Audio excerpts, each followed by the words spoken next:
புகையிலை மற்றும் போதைப் பொருட்களை நிரந்தரமாக தடை செய்ய வலியுறுத்தி தமிழக மக்கள் அமைப்பினர் சென்னை எக்மோர் ராஜரத்தினம் ஸ்டேடியம் அருகே ஆர்ப்பாட்டம் நடத்தினர். இந்த ஆர்ப்பாட்டத்தில் கொலை, கொள்ளை, குழந்தைகள் மற்றும் பெண்கள் எதிரான வன்முறைக்கு காரணமாக இருக்கும் கஞ்சா, குட்கா, பான் மசாலா உள்ளிட்ட போதைப் பொருட்களை நிரந்தரமாக தடை செய்ய வேண்டும் எனவும், வருகின்ற மே 23ஆம் தேதியுடன் முடிவடையும் குட்காவிற்கான தடையை நிரந்தரமாக்க வேண்டும் எனவும் அரசிற்கு கோரிக்கை விடுத்தனர். சிறில் அலெக்சாண்டர், புகையிலை கட்டுப்பாட்டிற்கான தமிழக அமைப்பு மாநில ஒருங்கிணைப்பாளர். இன்னைக்கு தமிழ்நாட்டில் போதைப் பொருள் அப்படிங்கிறது வந்து பெரிய அளவில் இன்னைக்கு வந்து இருந்துட்டு இருக்கு. குறிப்பாக குழந்தைகள் மத்தியில் வந்து இன்னைக்கு போதைப் பொருள் வந்து பெரிய அளவில் பரவிட்டு இருக்கு.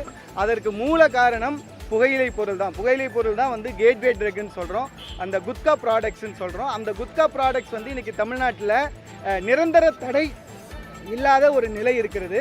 அப்பப்போ அந்த தடையை வந்து நீடித்து கொண்டிருக்கிறார்கள். அது வந்து சரிபட்டு வராது. நிரந்தரமான ஒரு தடை இருப்பதன் மூலமாக மட்டும்தான் இதை வந்து நம்மளால் வந்து கண்ட்ரோல் பண்ண முடியும். தமிழ்நாடு அரசு பல்வேறு நடவடிக்கைகளை வந்து எடுத்துட்டு இருக்கிறாங்க போதைப் பொருளை ஒழிப்பதற்காக. ஆனால் அவர்கள் முக்கியமாக எதை செய்ய வேண்டுமோ அதை செய்யாமல் இருக்கக்கூடிய ஒரு சூழல் இன்று நிலவுகிறது. இந்த போதைப் பொருளை தடுத்து நிறுத்த வேண்டும் என்று சொன்னால் குட்கா, பான்பராக் போன்ற அனைத்து விதமான மெல்லுவகை புகையிலை பொருட்களையும் நிரந்தரமாக தடை செய்ய வேண்டும்.